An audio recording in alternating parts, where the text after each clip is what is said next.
Welcome, welcome, welcome. I am being blinded right now. Let me lower these blinds 1 second. Put this music down a little bit. Alright, let me just lower this. Is that good? Now the lighting's just bad. Should be fine. Let me just like mess around with it a little bit. About that. I feel like that's better. Alright. What's up, Strom, Tenderfoot, Julio in the chat? Right now you're just looking at an Amazon chart. This is one of the only things I was able to find like intraday. Currently it's like a little inverse head and shoulders. And then you have this descending broadening wedge slash like bull flag breakout being tested. A little double bottom. It's testing VWAP. So I'm keeping an eye on this right now. I'm not trading it or anything, but just watching it. Kind of also like testing, I can extend this like that. Like a 15-minute channel demand line. Yeah, we're gonna get to that in a second. Clove is, oh wow, it was up 9% when I went live. It's up like another 3% or 2%. Now it's up 11. Like literally as we're speaking, Clove is kind of doing its thing. First of all, on low time frames, it's breaking this 1.29 resistance level. What have I been talking about on stream for the past week? What have we been talking about? 4-hour chart, inverse head and shoulders. All right, the 4-hour candle is not closed. That will close when the market closes. But on the 4-hour chart right now, on the 4-hour chart right now, you're getting an inverse head and shoulders breakout. 4 clove MACD just flipped to green. I think on my last stream we talked about this hidden bullish divergence on the RSI, and yeah, as you can see, it's a big day, up 11%. Doesn't look like that crazy on the 4-hour, but it is certainly breaking above this neckline for right now. Pretty good move. I'm not sure if there was any news. And then again on the 1-hour, I think I also charted this on my last stream. Wow, that sun is bright. On my last stream, I charted this 1-hour triangle and it broke out of that very nicely. We called it a bullish pennant, remember? So pretty good moves right now. Dude, who is turning up like the brightness level on the sun right now? Who's messing with me? It's gotta be like, this is crazy. It might be a sign. This is kind of like, I don't know if imagery is the right word to use, but it's like we're looking at clove shining. Now the sun is like shining crazy. I don't know. I just wish you guys could like see it. It's like literally like there's clouds everywhere and there's just like one spot where the sun's like coming through. It's kind of poetic, but yeah, up 11% right now. We're going to come back to this in a second. There's a lot of stuff to talk about. This might be a little bit of a quick stream, honestly, like half an hour. Up 12% now. 137 is the next level I have. It's literally like 1 cent above. Let's go over to the daily. You can see 1.37 is kind of this area over here. You had a couple lows at that level, then a couple highs. You actually are using, that was a gap fill from the gap down on the 17th of November. So that's like your short-term level. And then above that, I have like 155. So yeah, you hit that 121 level. You consolidated there for like 2 weeks. Then you got like a bullish pennant breakout, inverse head and shoulders breakout, and now you see the fall through price action. So there you go. We'll come back to that in a little bit. Let's look at some other names. Let me do like the normal breakdown. Bitcoin did put in a bearish engulfing candle yesterday, unfortunately. So that's not great on the 1-hour chart. The one thing I will say though, it's still using this previous supply line as a demand line all the way out over here. So it's kind of crazy. But in terms of like a new pattern for Bitcoin, I don't know, it's tough. I think one way to look at it's like this, which is like an ascending broadening wedge, which is bearish. And then you can just also kind of look at it as a range. I'm just going to leave it as a range for right now, kind of like that. There you go. So it's just ranging right now. It tends to do this quite a bit after like large moves up. If we move over to Ethereum, very choppy price action as well. Kind of a range in its own way. So just ranging on cryptos for right now after very solid moves up. Bitcoin hit, I think, two out of the 2 out of the 4 targets. It's up 33%. I alerted this to everybody for free this month. And then also Ethereum's just at the first target, up about 20% since the alert this month. Crypto mining stocks actually pulling back a little bit while Bitcoin and Ether consolidating. Riot's doing its thing though. If you look at it over here, this is something to keep an eye on. You've got a little bit of a bullish pennant forming on Riot going into the 200-day moving average. So I don't know, like you have the 200-day moving average. Yesterday was a pretty ugly candle and you are losing volume and momentum on your MACD. So that's not great, but the actual pattern itself, this is exactly what you want to see after a run up, to be honest. The US 10-year still in this wedge, maybe a little bit of a bear flag forming within it like that. Crude oil rejected the 82 resistance level, is now back testing the breakout of this wedge. DXY, or the dollar currency index, still in that wedge. Just a quick run through of these other markets. Gold was pretty much giving up this 1920 support level, but it's fighting to close back above it. And then silver, let me extend this a little bit, is still in this range it's been in really the whole entire, or not the whole year, for like the last 2 months. Oh, I didn't realize it was that much. And then finally the Hang Seng Index, it was going for it, but actually the exact resistance zone I was charting out on it, it is starting to reject. So you've got that as well. All right, so those are your other markets. Let's talk about what's going on with the market itself. If you watched my last streams last week, I was talking about the potential for an early pullback this week, and that's pretty much what we saw yesterday. Well, really, it started on Friday. From the high on Friday to the low yesterday, you pulled back 2% on the SPY. So that's nothing It's nothing too crazy, to be honest. It should not be that surprising. Also, I'm not a big fan of like literally the one place the sun is shining on right now. It's like this one pimple I have on my face. It's just great. But yeah, you pulled back on Friday into yesterday at the close, and that's all I was saying last week. I was saying we had a really good run in the market. I saw people getting way too euphoric. We were approaching this resistance zone. There were other variables like classic bearish divergence, and I was saying pullback there's a good probability for a pullback early next week. That's what I was saying at the end of last week, and now you were pretty much seeing that, and a bounce back after that. So where are we at right now? Let's go over to the 4-hour chart. I have drawn out a new cup and handle for SPY on the 4-hour. The handle is very small, but you can see this yellow zone over here, you back tested. So this has been used as resistance and support a lot of different times. You still have the classic bearish divergence, but if you can hold this 400 level, which if we got onto even lower time frames was a very big resistance where you double topped at a couple weeks back and then flipped into a support over here. You just did that again. So you rejected this area 2 times over here, and now you just bounced off of it 2 times. So that's a pretty good support resistance flip in my opinion. On the 1-hour, you can see that cup and handle view a little bit clearer. So another cup and handle, you've got 1-hour hitting bullish divergence. This is looking pretty healthy to me. This is exactly what I wanted to see the market do. This is exactly what I thought the market could do. I did not know for sure if it was going to happen, but it's currently what is happening. So again, you know, you still might see some more consolidation here. You really only had one test of this resistance, but any higher lows above this area where I'm moving my mouse around, in my opinion, is good. And then you've got the Qs continuing to test the 200-day moving average. If you do close pretty much up about 1% or higher, you can get a bullish engulfing candle, which would be nice to see. And then, of course, we do have a very busy week. If we go over to announcements, shout out to Cheddar Freeze. Tomorrow, we have the FOMC Fed statement and Powell's press conference in the afternoon. And in terms of earnings, well, today after the close, we've got AMD, Snapchat,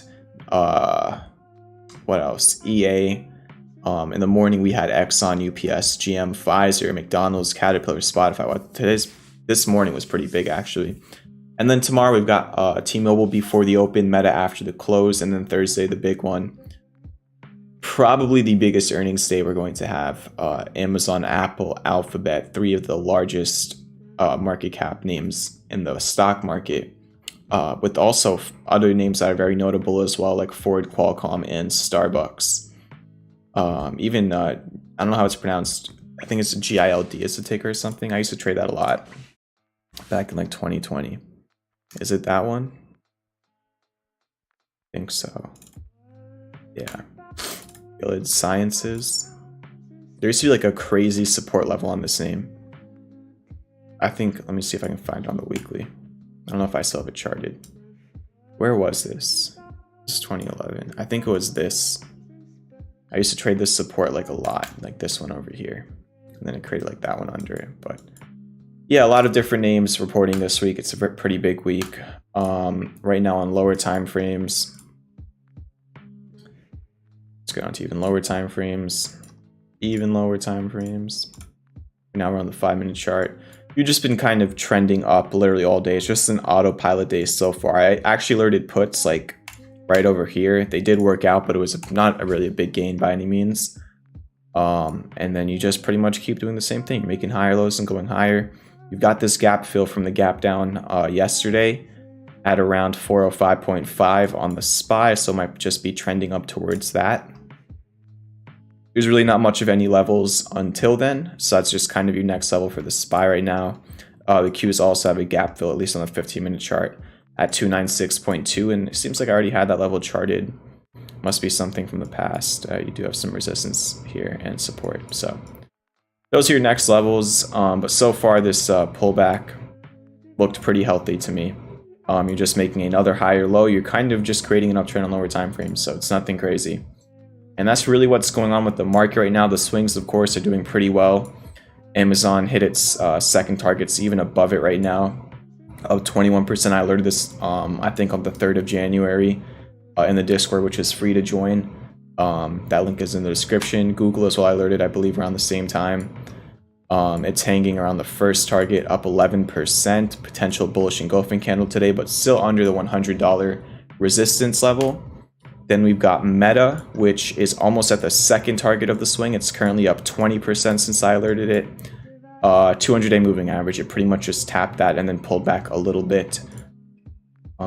So yeah, earnings are going to be reported, what is it, tomorrow? So it's probably just going to come down to that.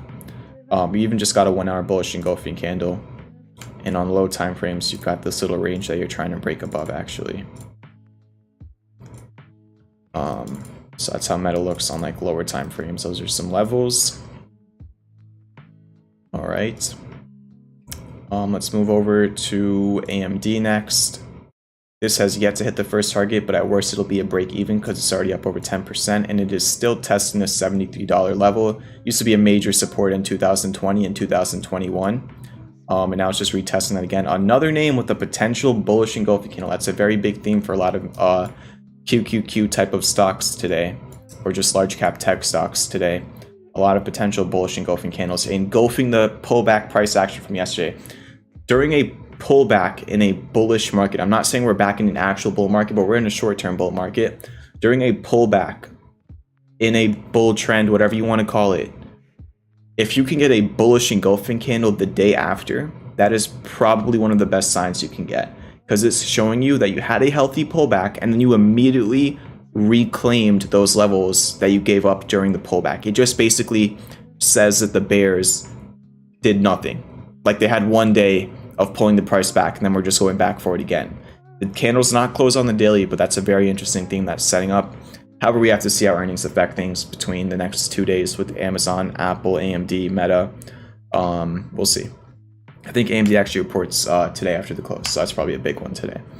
We also have Roblox. I did mark the screen. It didn't technically hit the target. It got like inches away from it, but I did mark the screen on Friday. It pretty much hit the first target. I alerted this like 2 weeks ago. Small first target, 13% gain, but it is still testing this channel breakout area as well as the 200-day moving average. And hey, if it can clear this little resistance over here, that's really what could set up the larger move to the other targets. So I'm still keeping a very close eye on that one. Another swing I alerted, X. This one has really failed to do much. It's in profit. It's up 4%. But I don't know. You've got classic bearish divergence. If I'm being honest, there's a little bit of a rising wedge forming here too. It's just not really getting the move that I was hoping for. So if these bearish variables start to confirm, it could get a little bit worse. Another name that might just come down to earnings, which are literally on Thursday. So please keep in mind all of these earnings can throw either all of these swings in so many different ways.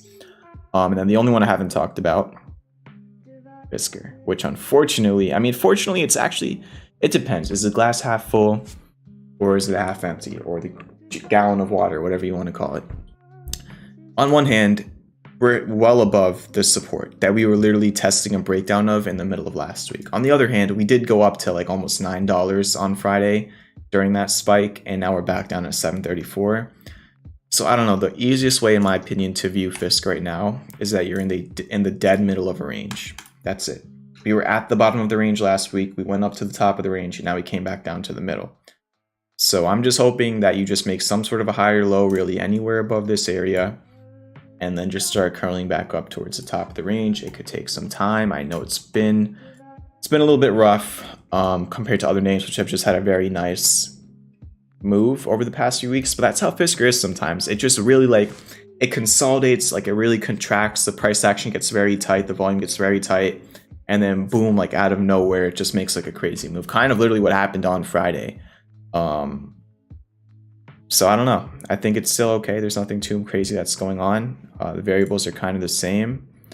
You're just in a range for right now. There's nothing much to say apart from that. So those are how the swings are doing. All of them alerted for free that I just showed in the Discord. Link for that's in the description. Tesla perfectly tapped the 178 level that I was talking about for the last few months. I think literally when we were down over here, I was talking about 178. We went all the way up to that level and then had a pretty large rejection off of that yesterday. And now you're bouncing back a little bit today. Again, nothing really too concerning for right now. You've actually started to develop a little bit of 1 hour hidden bullish divergence. Maybe a little bit of a bull flag right now that you're actually testing a breakout of, or you already broke out of. This looks okay to me. I mean, honestly, if we really zoom out here, it's like a cup and handle. That's really what it is like right now. It's like a big cup and handle. There you go. So this is your Tesla cup and handle. You just broke out of the handle, but you have not yet broken out of the cup. Look at that. This took 2 months to develop. And this is really just very simple psychology, right? The float was so bearish, bearish, bearish, bearish. And then somewhere around here, people started to become more neutral on Tesla. And then slowly and slowly, the sentiment changed back to bullish. And now you're probably back in a bull. You're obviously back in a bullish sentiment looking at the last few weeks of price action going up like 70%.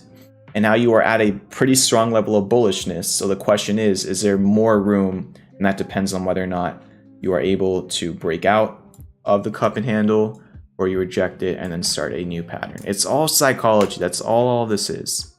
They look like lines and crayons on a chart, but if you actually understand what's creating the price action, which is buy and sell orders of millions of traders and investment firms, it all just becomes psychology at the end of the day, and the lines just help you analyze that. So that's what's going on with Tesla. Lucid had a really crazy day with some news on Friday. It's pulled back about halfway back down. You have the potential to start creating like a little bit of a wedge here with hidden bullish divergence, which isn't too bad, but it's not really doing much for right now, just kind of being very quiet, just maybe digesting that crazy move. GameStop had a nice day on Friday, pulled back a little bit yesterday. Another name that's just kind of consolidating, digesting that crazy move, but again, you might be forming a little bit of a bull flag here. This is what I was saying, talking about the potential for the pullback going into this week. Like, that's what allows you to create these bullish patterns. If we would have just kept going up nonstop like we were, you would not be getting bullish patterns. You'd just be getting an overbought RSI and probably bearish patterns like rising wedges and bearish harmonics. Getting these pullbacks allows you to create these types of patterns, reset the oscillators, reset the volume, let some people take their profits that were in earlier, let some new traders come into the float. These are natural things that can help uptrends continue rather than just pumping and then going straight down. So we'll see if it can continue to hold that.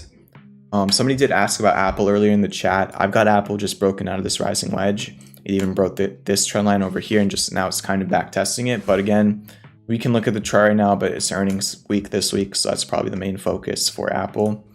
I mean, it kind of does look like a lot of other names with that like cup and handle look, but we'll see.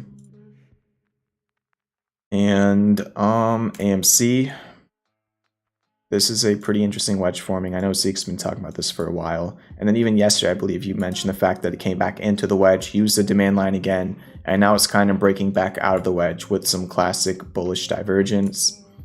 4-hour potential cup and handle with hidden bullish divergence. So you have multiple time frames that are kind of stacked up right now for AMC. Not bad, not bad. Let me delete this harmonic, and then let's also look at it like this. It's like a huge wedge on the daily, right? That you're actually testing a breakout of. So if we just look at the larger picture here on AMC, you've got a bullish falling wedge on the daily that's literally 5 months old. On the 4-hour, you've got a potential cup and handle forming with hidden bullish divergence. And then on the 1-hour for AMC, you've got another falling wedge with classic bullish divergence on the MACD. And this also might be, I don't know if I'm not a huge fan of starting it over here, but if we did, it might be a bullish Gartley. Yeah, it's not textbook. Let's see, what about like through any other way to look at this? Then it's not just going to be deep enough. So it was close, but you'd want the B point a little bit deeper like there, which honestly you could probably make that argument. The 786 hour would for sure be down over here. I don't think it retraced enough for that, but about like 5%. So I don't know. There's a couple points that are off, but it has that similar formation to it. But nonetheless, pretty stacked up chart for AMC right now, in my opinion, on multiple time frames. Even the weekly chart, right? I just drew out a wedge on the daily, right? That started in August. Let's look at it again. That started in August. Let's go over to the weekly now. You have another wedge that started at all-time highs in June of 2021 that you're also pretty close to testing a breakout of with classic bullish divergence, while also testing a major historical previous resistance and flipping it into a support. So if there's one takeaway from this stream, it's probably AMC. I am going to be keeping a very, very close eye on it. Don't be surprised if there's a swing alert on it soon in the Discord, but no promises. I need to see how it continues to develop. All right. Let's take a quick look back at clov now, which is starting to quiet down a little bit. It's getting pretty close to that level I talked about. These levels have been drawn on my chart for clov for weeks now. Back when it was like, I think coming up right over here is when I drew out those levels on stream, literally live on stream. And it's now pretty much at the first one. So we'll see how it reacts to this. Break above it, then I got 155 next. If you can't, 121 has shown some good support over the past few weeks. Let's look at it on low time frames right now. I mean, honestly, there's not much to talk about. It just went up and now it's losing a little bit of steam. So pretty good move. Earnings for clov, I think, are all the way in the end of the, no, it's not February yet, the end of February, but yep. All right, so that's really what's going on with a lot of names right now. Let's take a look back at the SPY again on low time frames, see how that's looking. Just same autopilot type of trend. And then Amazon, this is the one, if anybody who watched the stream when I first went live, this was the first chart I pulled up when I went live today, which was what, 20 minutes ago. 20 minutes ago, I started the stream looking at this chart. I also sent it in premium right before I went live, just in the chat. But yeah, you're starting to see this Amazon curl up. It's actually testing a breakout above these highs from around 1250 EST, and pretty decent move intraday, potential inverse head and shoulders, bull flag. Pretty nice. On the 15-minute, these are like the levels I've got as well. You've got the hidden bullish divergence. You're bouncing off this channel demand line. So you can see some pretty nice price action for Amazon. Hopefully it keeps going. We'll see. I do not currently have a position in it, but it is something I'm watching from the sidelines. Let me take a look at the chat. Make sure to hit the like button if you didn't. A lot of people who've been watching the streams, that I stream sometimes in the day, sometimes at night, sometimes both, like last week. A lot of the daytime stream watchers are not subscribed. I'm sure it's just people looking up like stocks live on YouTube while they're trading or something. If you're enjoying my stream, hit the like button, hit the subscribe button. I do this multiple times a week, just giving updates on the market and individual stocks. We've got a whole community, the free trading movement. Join us. All the links are in the description. And make sure you subscribe with the notification bell on so that you can know whenever I go live. All right. Someone was asking for Snap. Up 4% today. This was a premium swing. I alerted this probably around the 17th of January to premium members as a swing trade. And since then, just 2 weeks later, it is currently up 21%, high of day right now. Next resistance is right around $12. It just actually hit the first target this morning. I don't know, there's not much to talk about. It's on a run right now.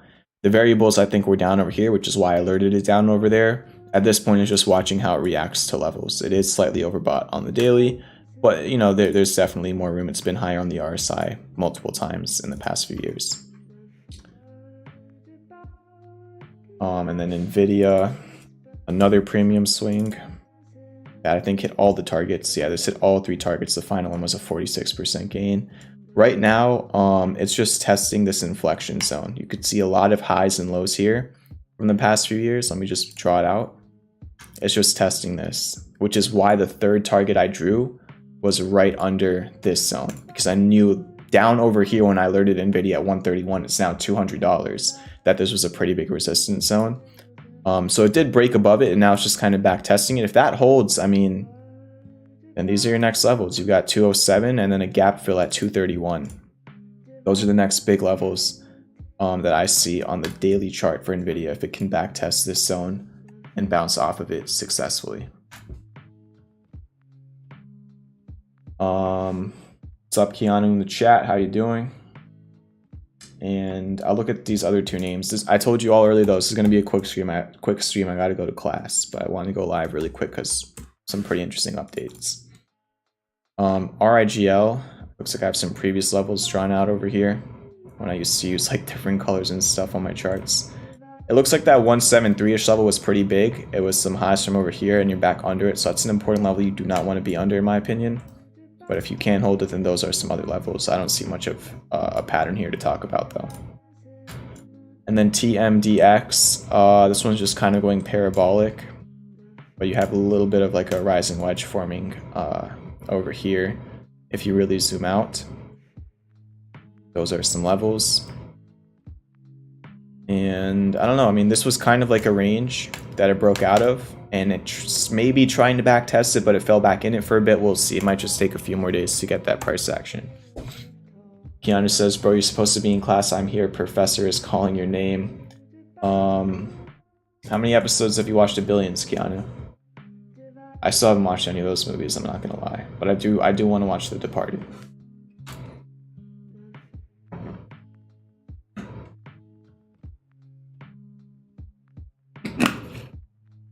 Alright,